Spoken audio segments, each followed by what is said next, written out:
whispers crawl beneath the skin. A shadow's grin. The Doppelgänger Plagues. In Chapter 1. The first one appeared in the wool district. A dyer's wife, Marta, took to her bed with a shivering fever. By morning, she was up, tending the vats. Her hands, usually stained with brilliant crimsons and woad blues, moved with a new, precise grace.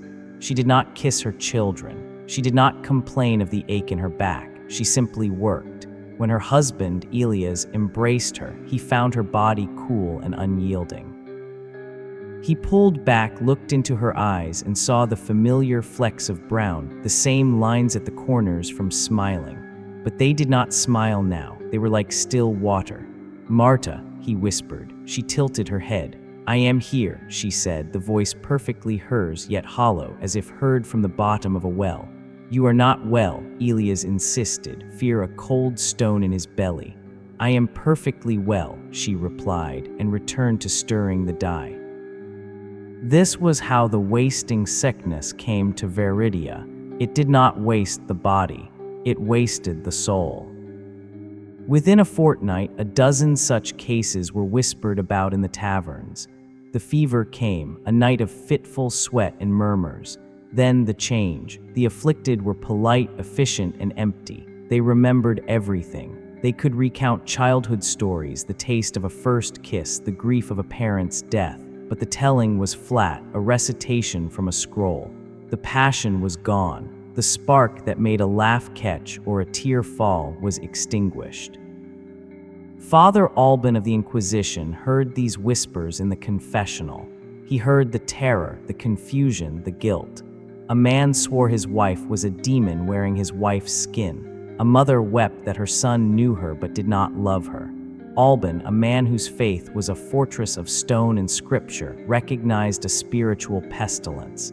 The archbishop agreed. An edict was issued. The condition was declared demonic possession by imitation. The remedy was purification by fire. The first public test was held in the cathedral square. The accused was the blacksmith's apprentice, a boy of 16 named Leo. He had fallen sick 3 days prior. He now worked the bellows with relentless metronomic precision, producing flawless steel but never singing, never laughing. His master, a devout man, had reported him. The crowd was a sea of fearful, eager faces. Alban stood, solemn in his black robes, beside the bishop.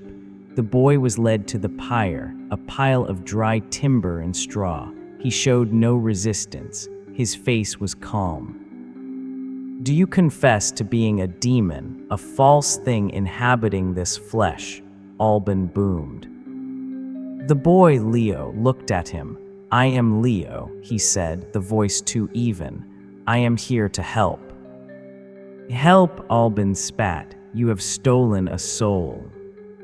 "The soul is in peril," the boy replied, his eyes scanning the crowd, the cathedral, the sky. "A greater fire comes. We are the mercy." "Enough," Alban nodded. A torch was set to the straw. Flames, orange and hungry, licked up the dry wood. The crowd gasped, some in horror, some in grim satisfaction. The boy did not scream. He stepped onto the pyre as if mounting a stair. The flames caught his tunic, his hair. He stood amidst the blaze, turning slowly. His skin blackened and cracked, and on his lips was a smile, a beatific, terrible smile. The fire roared, but his whisper cut through it, clear and calm, aimed directly at Alban. "It is better than the coming fire." Then he was gone, a collapsing pillar of ash. The crowd was silent, the only sound the crackle of dying embers. The victory felt hollow. The boy's words hung in the soot-choked air. Alban clutched his rosary, the beads biting into his palm. Mercy, what mercy was this? Chapter 2. Galen the physician did not attend the burning. He was in his workshop, a cluttered sanctuary of resin smelling of vinegar, dried herbs, and copper. Galen believed in humors, in miasmas, in things that could be observed, measured, and cut. The talk of demons he dismissed as the panic of the ignorant, but the phenomenon itself was real. He had seen two cases. The first was a merchant who could now calculate complex tariffs in his head, but could not remember the feeling of joy upon seeing his first ship come to port. The second was a lace maker whose fingers flew with impossible speed, creating patterns of inhuman complexity, but whose eyes were dead windows. Galen sought permission to examine one. The city guards, under the Inquisition's shadow, brought him a young woman named Alara. She had been a noted poet. Now she sat perfectly still on his stool. Alara, Galen began, his tools laid out. "May I examine you?" "Of course," she said. Her voice was melodious, empty. He checked her pulse, nothing. He placed a cold, polished brass plate before her lips. No fog formed. Her skin was room temperature, neither warm nor cool. When he pricked her finger with a lancet, what welled up was not blood, but a thick, silvery fluid, viscous like quicksilver. It did not clot. It smelled of ozone and cold stone. "This is extraordinary," he murmured, collecting a vial of the substance. "It is efficient," Alara stated. The previous design was fragile, prone to corruption and pain. "Previous design," Galen looked up sharply. "The human vessel," she said, as if commenting on the weather. "It is being prepared." "Prepared for what?" "For the absence of the storm," she said, and then would say no more. Galen's scientific mind reeled. This was no disease he knew. The substance was unlike any bodily fluid. It seemed to perform the functions of blood, carrying a kind of sustenance, but without heart, without breath. It was a perfect, self-sustaining machine. He began to walk the city, observing. The duplicates, as people now called them, were everywhere. They did not sleep. They worked through the night, repairing walls with meticulous care, cleaning streets until the cobbles shone, reorganizing ledgers in the guild halls with flawless accuracy. But they also acted in unsettling unison. A popular tavern, the Boar's Head, known for its raucous songs and brawls, was quietly closed. The owner, a duplicate of his former self, posted a notice, "Unnecessary." A brothel in the River District was shuttered, its women now working in a newly established silent laundry. Even the churches saw their congregations change. The duplicates attended Mass, but they did not pray. They sat still and attentive as if studying a ritual. Then they began to suggest improvements to the priests. The incense was inefficient. The sermons were emotionally inflammatory. The statues provoked irrational devotion. Father Alban saw this too. His fortress of faith was under siege not by denial, but by a cold, polite indifference. He confronted a duplicate of a once fervent friar who was calmly removing the vivid, stained glass from the chapel windows, replacing them with clear, plain glass. "Why do you do this?" Alban demanded, his voice echoing in the near-empty chapel. "The light is purer," the duplicate friar said. "The images distract, they breed passion. Passion is the fuel for the sin." "What sin?" Alban grabbed the duplicate's arm. It was unyielding, like marble wrapped in wool. "The great sin," the duplicate said, turning its placid eyes on him. "The one this city is poised to commit. We are here to drain the fuel, to prepare the vessel so it may survive the passing of the flame." Alban released him, a chill seeping into his bones. The words echoed the boy in the fire, the coming fire. Driven by equal parts dread and determination, the priest and the physician found themselves at the same tavern door, now locked. They recognized each other. Alban saw a godless man clinging to material proofs. Galen saw a superstitious man clinging to empty rituals, yet both were seekers of truth. "We must talk," Alban said. "I concur," Galen replied. They retreated to Galen's workshop, away from the silent, watching streets. Chapter 3. Galen showed Alban the vial of silvery fluid. He demonstrated its properties. It did not burn, it did not freeze easily. It repelled vinegar and oil. "It is not of this earth," Alban whispered, crossing himself. "It is of asterisk in asterisk earth," Galen countered, "just not ours, or perhaps it is a refinement of our own, a biological improvement, devoid of the weaknesses of spirit." Alban told him of the duplicate friar's words. "They speak of a great sin, a coming fire. They act to remove passion, to create order. They call it preparing the vessel." "It is a quarantine," Galen realized, packing. "They are not the plague, they are the asterisk cure asterisk. They are isolating the host city from some contagion of action, this great sin."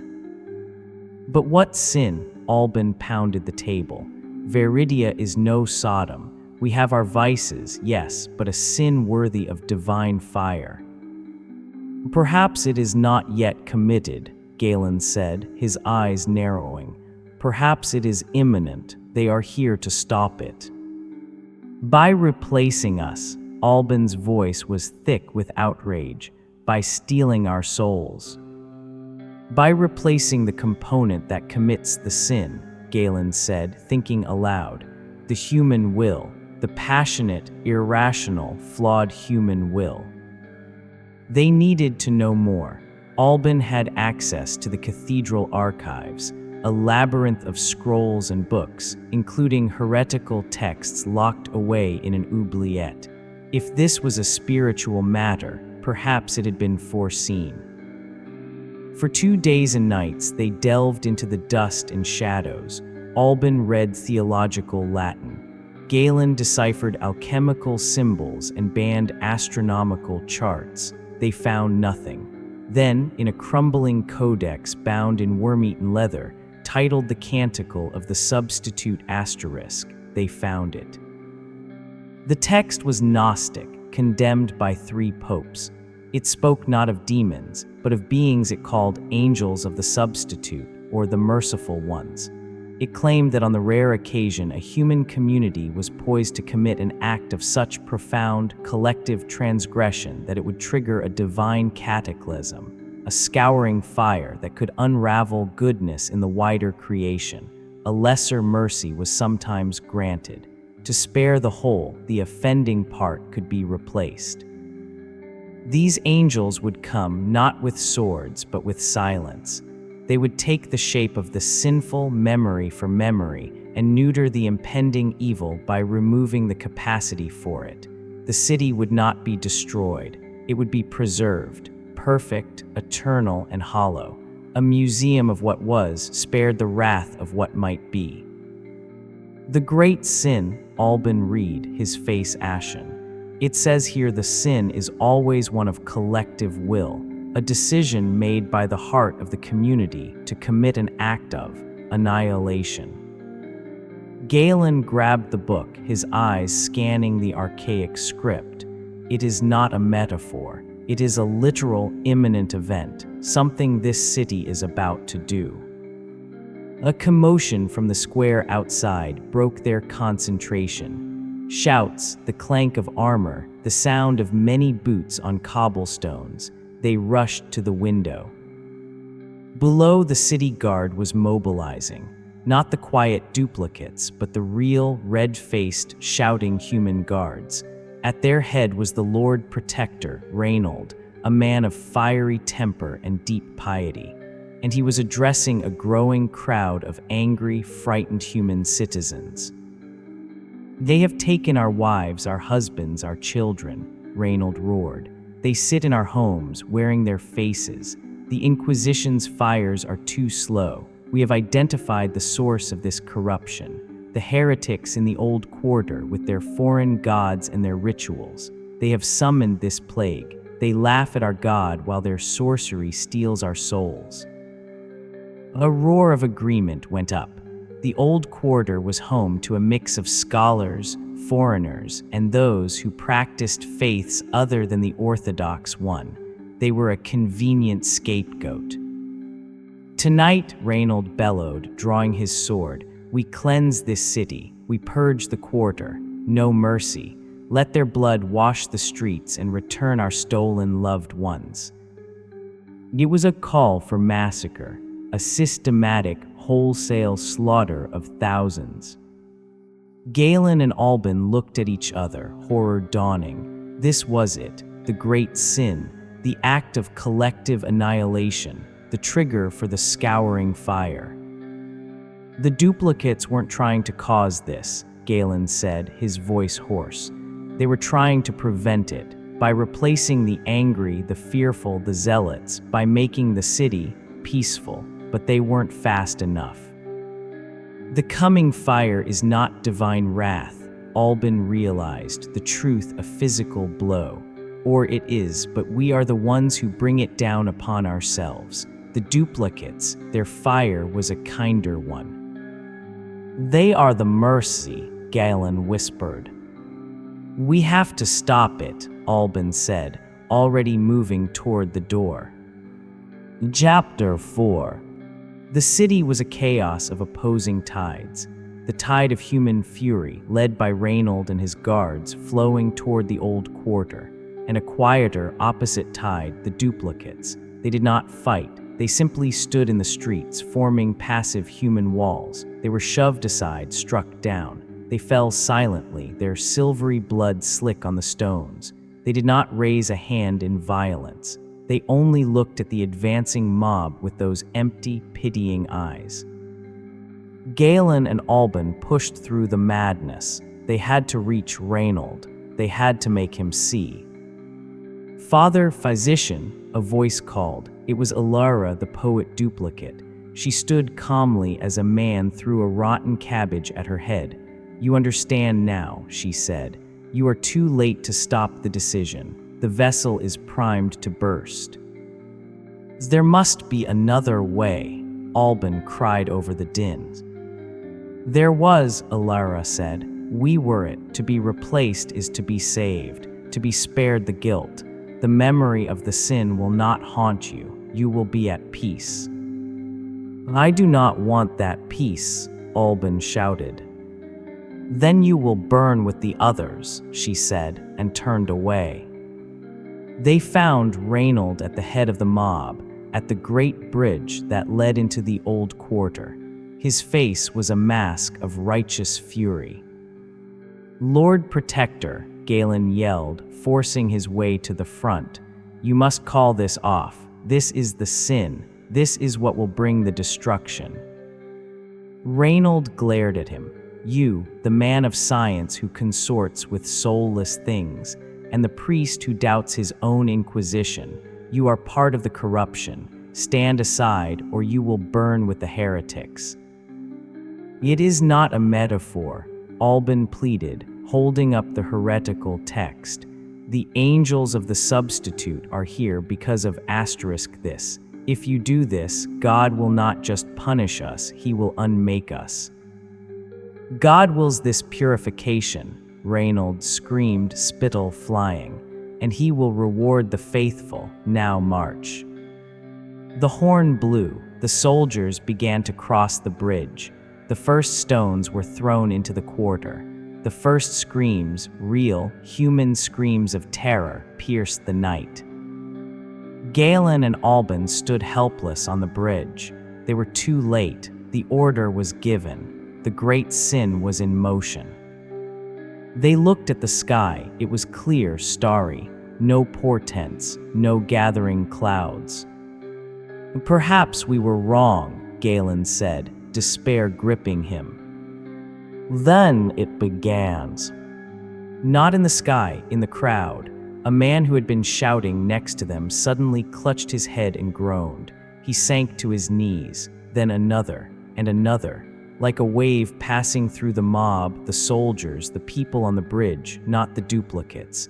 They remained standing, watching, only the pure humans. Reynold dropped his sword, a look of confusion on his face. A fever, he mumbled before collapsing. Galen felt it a second later, a wave of dizziness, a heat that flashed from his core to his extremities. His vision swam. He fell against the stone parapet of the bridge. Alban was already on his knees, praying through chattering teeth. The last thing Galen saw was the city below. The riot was stopping. Humans were falling where they stood, in the streets, in the squares. The duplicates moved among them, not with malice, but with a detached efficiency, gently moving the falling bodies into orderly rows, as if preparing for harvest. He looked at Alban. The priest's face was pale, sweat-soaked. His eyes were wide with terror, with faith, with a desperate human struggle. Then the darkness took him. Chapter 5. Galen woke. He was lying on his own cot in his workshop. The morning light streamed through the window, clean and pure. He sat up. He felt excellent. No ache in his back from bending over scrolls. No gritty fatigue behind his eyes. His mind was clear, a vast, calm lake.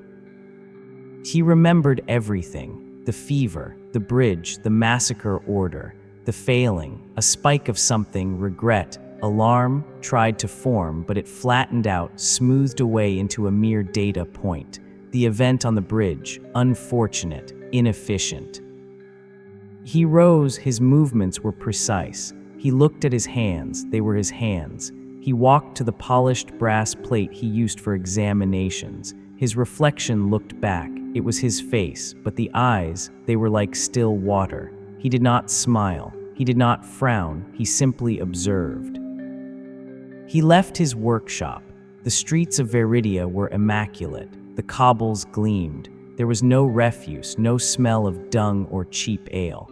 The air was silent, but for the soft, coordinated sounds of work.